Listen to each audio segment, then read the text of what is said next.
Duty ഒക്കെ കഴിഞ്ഞിറങ്ങിയപ്പോൾ എൻ്റെ കൂടെ സോനു ചേച്ചി ഉണ്ട്. അപ്പോൾ ഞാൻ സോനു ചേച്ചിയും കൂടിയാണ് ഇന്ന് ഡ്യൂട്ടി കഴിഞ്ഞിറങ്ങിയത്. കാരണം ചേച്ചി ഇന്ന് വയ്യായിരുന്നു. സോ ആളെ നടത്തി വിടാണ്ട് നേരെ ഹോസ്റ്റലിൽ ഞാൻ കൊണ്ടാക്കി.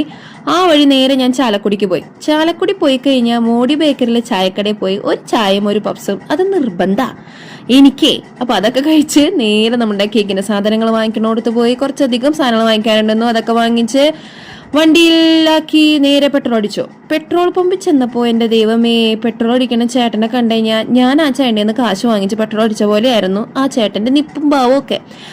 എന്തെങ്കിലും ആവട്ടെ. പിന്നെ വീട്ടിൽ വന്ന് നമ്മൾ വാങ്ങിച്ച സാധനങ്ങളൊക്കെ എണ്ണം ഒക്കെ എല്ലാ കാര്യങ്ങളൊക്കെ നോക്കി ഇതൊക്കെ തിട്ടപ്പെടുത്തി എല്ലാത്തിൻ്റെ അടുത്തൊക്കെ വെച്ച് സെറ്റപ്പാക്കി. അപ്പം എന്നെ സഹായിക്കാനായിട്ട് ഇവിടെ മെയിൻ താരമായ നമ്മുടെ മിലു ഉണ്ട് കൂടെ. മിലു ആണ് എന്നെ എല്ലാ കാര്യത്തിനും സഹായിക്കുന്ന ഒരു കുട്ടി. കണ്ടില്ലേ ആ ഒരു സഹായ മനസ്കസ്ഥത. പിന്നെ എല്ലാ സാധനങ്ങളെല്ലാം എടുത്തു വെച്ച് ബില്ലും കാര്യങ്ങളൊക്കെ കറക്റ്റാണെന്ന് നോക്കി അങ്ങനെ ഇന്നത്തെ ദിവസം അവസാനിച്ചു.